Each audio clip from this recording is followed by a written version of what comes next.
Eberflus becoming the head coach up there. Something that, we're all excited and proud about here. We set about trying to create a culture, do things a certain way here as a team. And Matt was a huge part of that. The 4 years that we've had together, the impact that he's had on our team and our players. Now, me personally, as a head coach, really feel like our relationship really grew in the 4 years. It was a unique opportunity to work with Matt. Learned a lot from him. Really valued the time that he and as head coach, defensive coordinator, talking about how to attack offenses, hearing how he thinks about it, his leadership. Just think the world of Matt, personally and professionally. Matt's a man who is high conviction, clear vision of what he wants. Very process oriented, knows the standards that it's going to take to get there, and just knows what it takes. So excited for Matt and the opportunity that he has, and I'll open it up from there. Okay, we'll start with Hub. Frank, thank you for doing this, first of all. After meeting Matt yesterday, it's just a first impression. He seemed obviously to be a great teacher, very studious, very knowledgeable. It was hard to picture him getting excited, getting angry, getting emotional, and I'm sure that'll come. But could you describe his coaching style a little bit? Oh, I can promise you he can get angry and emotional, and in the best of ways. I think his coaching style is Matt's coaching style is he's very intentional about every move. That there's clear standards, there's a clear process, and there's a clear vision for what it's going to take. And so, as far as he's not a big yeller and screamer, but he has an intensity. You get around Flus, feel the intensity. He can get emotional. He'll verbalize that, but it's not necessarily always screaming and yelling. Although he can raise his voice, he can get after guys, not afraid to get after guys, but I think he does it in the right manner. It was a style that I thought fit, what we were trying to do here in his own unique way. I thought Matt is just a great leader and has great style in that regard. Thank you. Okay, Alex. Hey, Frank, thanks for taking the time to meet with us today. Yes, sir. Over the past 4 years, he was your defensive coordinator. Was there any particular moment where you say, oh, yeah, Flus is going to be a head coach one day? I felt that from day one. One of the things I appreciate about Flus, I didn't get a chance to watch. I saw about 3 minutes of the press conference yesterday, walking in between things, so I didn't get to see it. But hopefully you felt this, or you'll feel this. Like, he got the right economy of words. He's very thoughtful and deliberate in his communication. There's not going to be a lot of fluff. He's not going to play games. He's going to be direct. He's going to stick to what he believes in. You're not going to be able to find ways to manipulate him, or you're not going to be able to, to fool him. Strong conviction, clear vision. So I think those are some of the things that stick out. Great, thank you. Larry? Frank, it's much appreciated you taking the time out of your day, excuse me, to do this for us. I wanted to ask you about your transition when you went from a successful coordinator to a head coach. What was the biggest adjustment you had to make, or maybe the biggest challenge, and how do you anticipate Matt handling that with the Bears?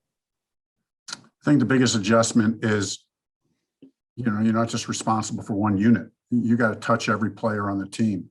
You're not just the offensive coordinator or defensive coordinator, you're the head coach. And so you got to be very intentional about how you structure your day and your time to really make sure that you have your hands on everything. And you got to hire the right people. You got to, like, the staff that you hire is everything. You got to trust those guys to do their job. You got to coach the coaches and make sure that they're carrying out the vision that you have, and then that vision is being carried down to the players. really as the head coach, the biggest thing that you got to make sure that you do is that connect with all the players, not just the guys that it's easiest to connect with on your side of the ball.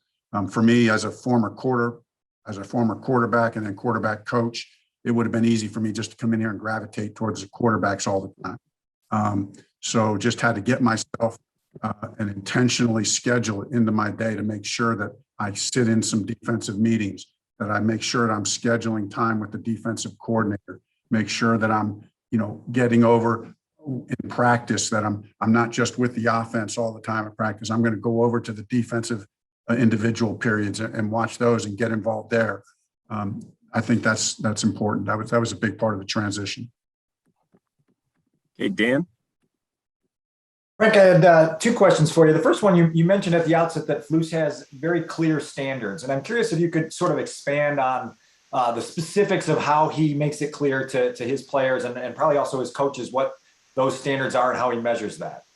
Well, the part that I heard of the press conference, I was down grabbing lunch, and I heard him talking about his HITS principle. And let me just tell you now, like, he eats, sleeps, drinks, bleeds that in every aspect. Okay, so those are the standards. Those are the standards, and everything is going to be measured up against those things. And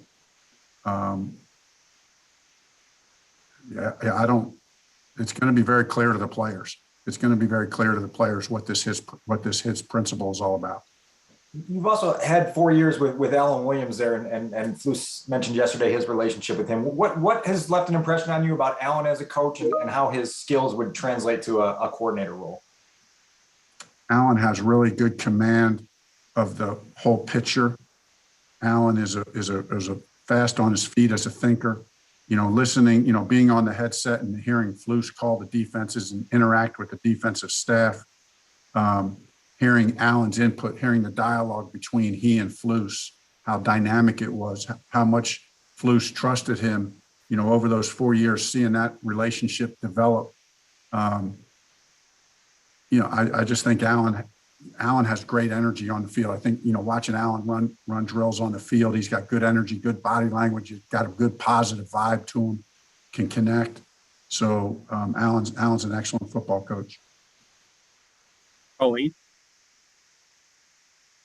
Hi, Frank. When you talk about Flus's HITS principle and his standards, what have you seen from him in terms of his ability to get players to buy into that? Just the seeing it on tape and the consistency of it. In the 4 years here as a head coach, I'll give you this picture. I walk out onto the field on game day, and invariably over 4 years, almost every week, I'm going to be talking to somebody on the other staff, and somebody is going to comment to me, how hard our defense plays, how hard our team plays, but really how hard our defense plays and how they run to the ball. A lot of people talk about how we run to the ball, how we take the ball away. I think that says it more than anything. Just watch the tape, look at the results. John. Hey, Frank. Matt was talking yesterday about wanting to implement his defensive system here in Chicago. I'm curious, when you think back to when he came to Indianapolis, what stood out to you about that process and the way he went about doing that with a new group of players? One of the things I appreciate about Flus is, I've mentioned this clear vision, he's going to play his system, but, and it was very methodical, very, there was a progression to it, which I think is important. And then, but the other thing I think is important that I saw over the 4 years is, he adapted, which is what we all want to do as coaches. You got to adapt to what your players do best. You got to adapt to what the offense is doing. And, Flus and I had a lot of discussions over those 4 years. Marcus Brady and I kind of running the offensive side of things, Bubba Ventrone running special teams, right? And then Flus running the defense. How do we do that? What's the right way to do that as a coach? That we're going to do what we do, but we also have to keep evolving and adapting year to year, week to week, year to year. How is this, we came here 4 years ago. How is this getting better? We're not just going to stay status quo. And I think Flus has showed a good ability to, hey, come in with a system and and really let's nail down these fundamental principles, but then let's also be willing to adapt. And let's also have a vision to incorporate that in to what our players do best and how we counter what we're seeing from the opposing team. Adam? Hey, Frank. Kind of going off that, when it came to evaluating players, whether for the draft or free agency, with Matt being the voice of the defense, like how strongly did he articulate his feelings about players? How passionate was he about player evaluations when it came to adding the right players that fit his principles for your team? Excellent evaluator. Excellent. Obviously, I heard and read every evaluation that he did, and had, knew, and he and Chris Ballard, worked so well together, and really all of us together, but, particularly with Chris and Chris's staff, Flus directing the defense, doing these evaluations, as the coordinator, really evaluating everybody. I thought Flus did a really good job of, sometimes as an evaluator, you tend to, hey, you're good at evaluating in general, but you might be better at evaluating linebackers than you are D-line or than you are the secondary. I thought Flus really showed a great ability to evaluate on all levels of the defense, and then really with what fit his system, and then was able to communicate that to Chris and his staff in a way that made it easier for them to, fit the right pieces into our scheme. Thank you. Chris? Frank, how do you see Matt handling the role of overseeing the offense and what Luke Getsy is doing on that side of the ball as well? Yeah, I think he'll trust Luke. But he'll stay involved. He'll give one of the things that we did here, and Flus and I had our system of doing that. We'd set up meetings, we'd talk every now and then. I'd kind of give him an offensive perspective of, hey, I'd watch our tape. Hey, on this, when you're playing this coverage, I think this is what the quarterback's looking at. I think here's what he feels. What do you think if we would just tweak this little, how we're dropping right here, the spot that we're going to. And it wasn't much, over 4 years, but there's a handful of things over 4 years that I'd like to think that, hey, maybe I gave him a perspective on something from an offensive standpoint. I would like to think that, that he felt that, and that he'll do the same thing for Luke. As a defensive expert, he can help Luke really know what defenses are thinking and how they're going to attack offensively, because he's going to see it every day in practice. So he's going to really get ahead of the curve in that regard. And I think that way it works together. At the end of the day, it's 99% Luke's got to run the offense, but Flus can just add a little bit of an element of his expertise that can just help in a few small ways. Okay, we'll go a couple more. Dan? Frank, obviously in a unique circumstance, 4 years ago, Flus agreed to come to Indianapolis before you were the head coach there. What do you remember about the earliest stages of I guess, meeting him and getting on the same page as coaches just to get the thing up and running? There was a real quick connection, both very principle centered, family oriented, obviously love everything about ball. Both connected on a faith basis, different ways of expressing that, maybe a little bit more out in front, I'm not out in front, but I'm a little bit louder with that than Flus would be, but there, commonality there was really good. I think we were both very process oriented, we live in a results oriented business, but it was very quick connection, the importance of practicing hard. The importance of practicing at game speed. We were both, linked up right there. So that made it easy for us to grow in that relationship over the 4 years. He also talked yesterday about being able to provide a defensive lens to a young quarterback. What do you sense is the value for a young developing quarterback to have a guy on the other side of the ball be able to give him that sophisticated knowledge?